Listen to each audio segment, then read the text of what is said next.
Hi. അപ്പോൾ second module deal ചെയ്യണത് ഫുള്ളായിട്ട് പ്രോഗ്രാമിങ്ങിൻ്റെ ബേസിക്സ് ആണ്. ഒരു പ്രോഗ്രാമിംഗ് പഠിച്ചാൽ അതിൻ്റെ ബേസിക്സ് മനസ്സിലാക്കി കഴിഞ്ഞാൽ നമുക്ക് വേറെ ലാംഗ്വേജിലേക്ക് പോകാൻ ഭയങ്കര ഈസിയാണ്. അപ്പോൾ നമ്മൾ പറയില്ലേ, ഒന്ന് buy one get one free എന്ന് പറഞ്ഞിട്ട് ഒരു buy one get three free ആണ്. നമ്മൾ പൈത്തൺ പഠിച്ചു കഴിഞ്ഞാൽ സിയും സി പ്ലസ് പ്ലസും ജാവയൊക്കെ എളുപ്പമായിട്ട് കിട്ടും. അപ്പോൾ ഒന്ന് കറക്റ്റായിട്ട് പഠിച്ചിട്ട് പോവുക, എന്താ ബേസിക്സ് മനസ്സിലാക്കി വെക്കുക. നമ്മൾ ഏത് ലാംഗ്വേജ് പഠിക്കണം, ഇപ്പോൾ മലയാളം പഠിക്കുന്ന സമയത്ത് നമുക്ക് ഏറ്റവും ബേസിക് ആയിട്ട് അറിയണമെന്ന് കുറേ കാര്യങ്ങൾ അതിനാണ് നമ്മൾ വേർഡ്സ് പഠിച്ചത്, അതിനാണ് നമ്മൾ സെൻറ്റൻസ് ഉണ്ടാക്കി. ഇപ്പോൾ നമുക്ക് അത്യാവശ്യം നന്നായി സംസാരിക്കാൻ പറ്റുന്ന ഒരു ലാംഗ്വേജ് നമ്മൾ മനസ്സിലാക്കിക്കൊണ്ടേ വന്നപ്പോഴാണ് അല്ലേ. അതേപോലെ ഇവിടെ നമ്മൾ സംസാരിക്കുന്നത് രണ്ട് മനുഷ്യർ തമ്മിലല്ല, നമ്മൾ ഇൻട്രാക്ട് ചെയ്യുന്നത് ഒരു മനുഷ്യനും ഒരു കമ്പ്യൂട്ടറും തമ്മിലാണ്. സോ കമ്പ്യൂട്ടറിനെ മനസ്സിലാക്കാവുന്ന രീതിയിൽ നമ്മൾ ഇൻസ്ട്രക്ഷൻസ് പ്രൊവൈഡ് ചെയ്യുന്ന സമയത്ത് അത് ഒരു ആൻസർ നമുക്ക് തിരിത്തരും. ഇത് ഏറ്റവും ബേസിക് ആയിട്ട് അറിയണം. ഇൻപുട്ട്, പ്രോസസ്സ്, ഔട്ട്പുട്ട്, ഇത് മറക്കുക ചെയ്യരുത്. അപ്പോൾ നമ്മളിവിടെ പഠിക്കാൻ പോകുന്നത് പൈത്തനെ കുറിച്ചായിട്ടുള്ള ആയതുകൊണ്ടും പൈത്തൺ എന്താണെന്നൊക്കെ അറിയാം. പൈത്തൺ ഒരു ഹൈ ലെവൽ ലാംഗ്വേജ് ആണ്. ഭയങ്കര ഈസി ആയിട്ട് നമ്മൾ സംസാരിച്ചുകൊണ്ടിരിക്കുന്ന രീതി പോലെയാണ് നമ്മൾ പ്രോഗ്രാം എഴുതുന്നത്. ഒരു പ്രത്യേകമായിട്ടൊരു സ്ട്രക്ചറുകളില്ല, ഒരുപാട് വലിയ വലിയ സ്ട്രക്ചർ, കോളൻ, സെമി കോളൻ, അങ്ങനത്തെ കോൺസെപ്റ്റുകളില്ല. നമ്മൾ ഫ്രീ ആയിട്ട് ഫ്രീ ഫ്ലോ പോലെ ഇങ്ങനെ ഫ്രീ ആയിട്ട് എഴുതാൻ പറ്റുന്ന ഒരു ലാംഗ്വേജ് ആണ് പൈത്തൺ.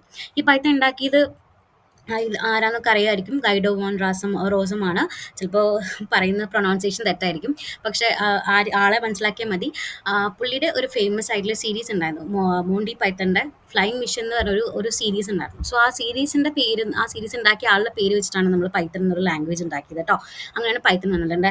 നമ്മുടെ സ്നേക്കിനെ ഒന്ന് റെപ്രസെൻറ്റ് ചെയ്തിട്ടല്ല പൈത്തൺ എന്നുള്ള പേര് വന്നത്. കുറേ പേര് അങ്ങനെ വിചാരിക്കും, പക്ഷെ അതിനെ ബേസ് ചെയ്തുകൊണ്ട് ആ പേര് വന്നതുകൊണ്ട് അതിൻ്റെ ചിത്രം അങ്ങനെയൊക്കെ മാറി വന്നേ ഉള്ളൂ, അത്രയേ ഉള്ളൂ. അപ്പോൾ അതൊരു ചെറിയ ഒരു എഫക്റ്റ് പോലെ എടുത്താൽ മതി. അപ്പോൾ ഒരു ലാംഗ്വേജ് പഠിക്കുന്ന സമയത്ത് ആ ലാംഗ്വേജ് എങ്ങനെ ഉണ്ടാക്കി, ഇങ്ങനെ ലാംഗ്വേജ് ചെയ്ത രീതിയിൽ തന്നെ നമ്മൾ പറഞ്ഞു കൊടുത്തില്ലെങ്കിൽ മിശ്രം അത് മനസ്സിലാവില്ല. ഓക്കെ. അപ്പോൾ നമ്മൾ ആദ്യം തറ പറ പഠിച്ച പോലെ, അല്ലെങ്കിൽ ആ ഈ പഠിച്ച പോലെ നമ്മൾ ഏറ്റവും ബേസിക് ആയിട്ട് മനസ്സിലാക്കേണ്ട ഒരു പോയിന്റ് എന്ന് പറയുന്നത് ക്യാരക്ടർ സെറ്റാണ്. അതായത് ഒരു കമ്പ്യൂട്ടറിൻ്റെ ഒരു പ്രോഗ്രാം എഴുതി വയ്ക്കുന്ന സമയത്ത് അതിൽ ഏറ്റവും ബേസിക് ആയിട്ട് വരുന്ന കുറച്ച് കാര്യങ്ങൾ പറഞ്ഞാൽ ആൽഫബറ്റ്സ് വരും. അതിൽ സ്മോൾ ലെറ്റർ മുതൽ ക്യാപിറ്റൽ ലെറ്റർ വരെയുള്ള എല്ലാ കോമ്പിനേഷൻസുകളും വരാം. സെക്കൻഡ് വൺ ഡിജിറ്റ്സ്, 0 മുതൽ 9 വരെ ഏത് കോമ്പിനേഷനിൽ വരാം. ഓക്കെ. 2 ഡിജിറ്റ്, 3 ഡിജിറ്റ്, 4 ഡിജിറ്റ് എങ്ങനെ വേണേൽ വരാം. വൈറ്റ് സ്പേസസ്, അതായത് സ്പേസുകൾ നമ്മൾ യൂസ് ചെയ്യും. പിന്നെ നാലാമത്തേതായിട്ടുള്ള സ്പെഷ്യൽ സിമ്പിൾസ്, അതായത് എക്സ്ട്രാ നമുക്ക് കീബോർഡിൽ ഒരുപാട് സിമ്പിൾസുകളുണ്ട്, ആ സിമ്പിൾസുകൾ നമ്മൾ യൂസ് ചെയ്യുന്നുണ്ടാവും. ഈ നാലെണ്ണം കൂടി കമ്പൈൻ ചെയ്തിട്ടാണ് നമ്മൾ ക്യാരക്ടർ സെറ്റ് എന്നുള്ള ഒരു കോൺസെപ്റ്റ് കൊണ്ടുവരണം. ഓക്കെ. ഇപ്പോൾ പൈത്തൺ പ്രോഗ്രാം സ്റ്റാർട്ട് ചെയ്യുമ്പോൾ തന്നെ ഒരുപാട് സീക്വൻസ് ഓഫ് സ്റ്റേറ്റ്മെൻറ്റ്സുകൾ ഉണ്ടാവും.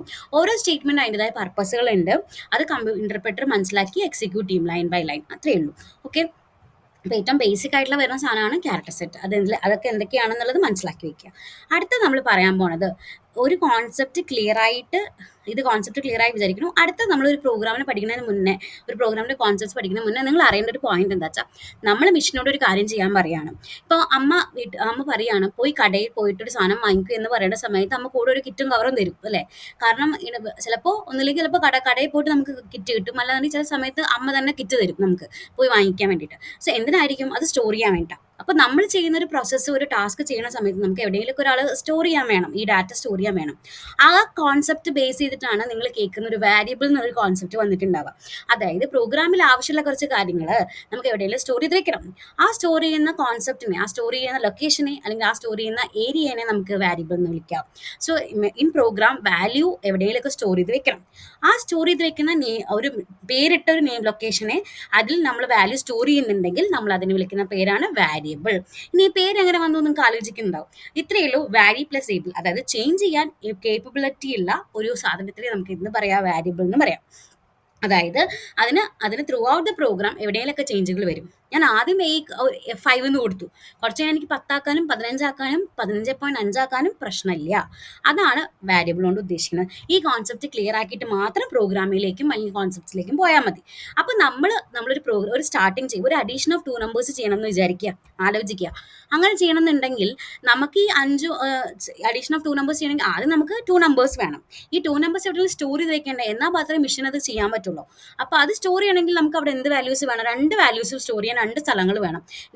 എൻ്റെ മനസ്സിൽ 5ഉം 3 ആണെങ്കിൽ 5ഉം 3 സ്റ്റോർ ചെയ്യാൻ ആൾക്കാർ വേണം. അതേപോലെ ഈ 5ഉം 3ഉം ആഡ് ചെയ്തിട്ട് കിട്ടുന്ന ഒരു സാധനം എനിക്ക് എവിടെയെങ്കിലും സ്റ്റോർ ചെയ്ത് വെക്കണം. അങ്ങനെ പ്രോഗ്രാമിൽ വരുന്ന വാല്യൂസുകളും അതിൽ നിന്നുണ്ടാവുന്ന റിസൾട്ടുകളും ഒക്കെ സ്റ്റോർ ചെയ്യാൻ നമുക്ക് വാരിയബിൾസ് ആവശ്യമാണ്. വാരിയബിൾസ് ഇല്ലാണ്ട് പ്രോഗ്രാം ഭയങ്കര ചുരുങ്ങിയ കുഞ്ഞു പ്രോഗ്രാംസിലും അതേ വാരിയബിൾ ഇല്ലാതിരിക്കുള്ളൂ. അറ്റ്ലീസ്റ്റ് ഒരു വാരിയബിളെങ്കിലും ഉണ്ടാവും. ഓക്കെ. ബേസിക് ആയിട്ടൊരു പ്രോഗ്രാമിൽ സോ വാരിയബിൾ പറഞ്ഞാൽ ഇത്രയേ ഉള്ളൂ. It's named memory location. Named എന്ന് സ്പെസിഫിക് ആയിട്ട് പറയാൻ കാരണം അതിന് പേരുകളുണ്ട്. അത് ചുമ്മാ അങ്ങനെ പോയ സാധനമല്ല, നെയിംഡ് മെമ്മറി ലൊക്കേഷൻ ആണ്. That is use to store values in a program. പ്രോഗ്രാമിൽ ആവശ്യമുള്ള സാധനങ്ങൾ സ്റ്റോർ ചെയ്യാൻ വേണ്ടിയിട്ട് നമ്മൾ ഉണ്ടാക്കി വെച്ചിട്ട് മെമ്മറി ലൊക്കേഷൻ ആണ്. അതിന്റെ പേര് നമ്മൾ ഇടുന്നുണ്ട്, അതിനാണ് വാരിയബിൾ എന്ന് പറയാം. ഓക്കെ, ഇനി വാരിയബിളിന്റെ കുറച്ച് ബേസിക്സ് കാര്യങ്ങൾ പറഞ്ഞുതരാം. വാരിയബിളിൽ ഇങ്ങനെ ആലോചിച്ചാൽ മതി. ഇപ്പൊ ഞാൻ A=5 എന്ന് പറഞ്ഞു കൊടുത്തു, ഒരു ചെറിയ ബോക്സ് വിചാരിച്ചു, അല്ലെങ്കിൽ ചെറിയൊരു പാത്രം എന്ന് വിചാരിച്ചോളൂ, കുഴപ്പമില്ല. അതിലേക്കാണ് ഞാൻ ഇടുന്നത്. ഓക്കെ, അത് ലൊക്കേറ്റ് ചെയ്ത ലൊക്കേഷൻ എന്ന് പറഞ്ഞാൽ 046 ആണെന്നുണ്ടെങ്കിൽ എനിക്ക് ഇത് പറയാം. ലൊക്കേഷൻ പറയുന്നത് 046 എന്ന് പറഞ്ഞ ലൊക്കേഷൻ ആണ്. അതിലുള്ള വാല്യൂ എന്ന് പറയുന്നത് 5 ആണ്. അതിനെ റെപ്രസെന്റ് ചെയ്യാൻ, അതിനെ വിളിക്കുന്നത് A എന്നാണ്. ഇത്രയും കാര്യങ്ങൾ എനിക്കൊരു വാരിയബിളിന്റെ കേസിൽ പറയാൻ പറ്റും. A=5 എന്ന് കൊടുത്തു കഴിഞ്ഞാൽ. ഓക്കെ, ഇനി അതിൽ രണ്ട് കാര്യങ്ങളുണ്ട്. ഒരു വാരിയബിളിന് രണ്ട് കാര്യങ്ങളുണ്ട്. ഒന്ന് എൽ വാല്യൂ, ഒന്ന് ആർ വാല്യൂ. എൽ വാല്യൂ എന്ന് പേര് കേൾക്കുമ്പോഴേ നിങ്ങൾക്ക് മനസ്സിലാവും എന്താ അത്. എൽ വാല്യൂ എന്ന് പറയുമ്പോൾ ലെഫ്റ്റ് വാല്യൂ, ആറ് പറഞ്ഞാൽ എന്താ റൈറ്റ് വാല്യൂ. അപ്പോൾ A=5 എന്നങ്ങനെ ഞാൻ കൊടുക്കുകയാണെങ്കിൽ 5 എന്നുള്ള വാല്യൂ ഏതിലേക്ക് അസൈൻ ആയിട്ടുണ്ട്? എയിലേക്ക് അസൈൻ ചെയ്തിട്ടുണ്ട്. അപ്പോൾ റൈറ്റിൽ നിന്ന് ലെഫ്റ്റിലേക്ക് വാല്യൂസ് കൊടുക്കുക എന്നുള്ള പ്രോസസ്സാണ് ഒരു വാരിയബിൾ കൊണ്ട് ഉദ്ദേശിക്കുന്നത്. വാരിയബിളിൽ ഒരു വാല്യൂ കൊടുക്കുന്നതുകൊണ്ട് ഉദ്ദേശിക്കുന്നത്. ഇനി വാരിയബിൾസിന് എന്തൊക്കെ ഉണ്ടെന്ന് അറിയോ? ഒന്ന് നെയിം ഉണ്ട്, വിളിക്കണ്ടേ, നമുക്ക് ഇങ്ങനെ ഒന്നും വിളിക്കാൻ പറ്റില്ലല്ലോ, നമുക്ക് അതിന് പേര് വേണം. അതിനെയാണ് ഐഡന്റിഫയർ എന്ന് പറയുന്നത്. നെയിമിനെ ആ പേര് എന്താണോ പേരിടണം. ഇപ്പം ഞാൻ A=5 പറഞ്ഞു, അപ്പോൾ എയുടെ വാല്യൂ എത്രയാ? 5. അപ്പോൾ A എന്ന് പറഞ്ഞൊരു വാരിയബിൾ ആണ്. അപ്പോൾ അങ്ങനെ പേരിടുന്ന ആ ഒരു പേരിനെയാണ് നെയിം എന്ന് പറയാ. ആ പേരിനാണല്ലോ നെയിം പറയാ. അതേപോലെ അത് എവിടെ നിൽക്കുന്നു, എവിടെയാണ് ലൊക്കേറ്റ് ചെയ്തിരിക്കുന്നത്, അതാണ് അതിന്റെ അഡ്രസ്സ്. അതിന്റെ ഉള്ളിലുള്ള എന്താ വാല്യൂ വെച്ചാൽ അതിന്റെ ഉള്ളിലുള്ള കിടക്കുന്ന ആ എമൗണ്ട് അല്ലെങ്കിൽ ആ ഒരു കോൺസെപ്റ്റിനെ നമ്മൾ വാല്യൂ എന്ന് പറയും. ഇനി അതിന് പലതരം വാല്യൂസ് സ്റ്റോർ ചെയ്യാം. ഒരു റെസ്ട്രിക്ഷനും ഇല്ല അതിൽ. നമുക്ക് പറയാം അമ്മ തന്ന കിറ്റിൽ നമുക്ക് എന്തും കൊടുക്കാം. അപ്പോൾ എന്ത് സാധനങ്ങളും ഇടാം, പച്ചക്കറി ഇടാം, അരി ഇടാം. അതേപോലെ പ്രോഗ്രാമിന്റെ ഉള്ളിൽ ഈ വാല്യൂനും different types of values use ചെയ്യാം. അതിനാണ് നിങ്ങൾ കേട്ടിട്ടുണ്ടാവുക ഡാറ്റ ടൈപ്പ് എന്ന് കേട്ടിട്ടുണ്ടാവും അല്ലെ? കുറച്ച് കാര്യങ്ങൾ കേട്ടിട്ടുണ്ടാവും, ഡാറ്റ ടൈപ്പ് എന്ന് കേട്ടിട്ടുണ്ടാവും. അപ്പൊ നമുക്ക് അതിന്റെ കുറച്ച് ബേസിസിലേക്ക് പോവാം. ഓക്കെ, അപ്പോൾ ഏകദേശം വാരിയബിൾ എന്താണെന്ന് മനസ്സിലായി എന്ന് വിചാരിക്കുന്നു.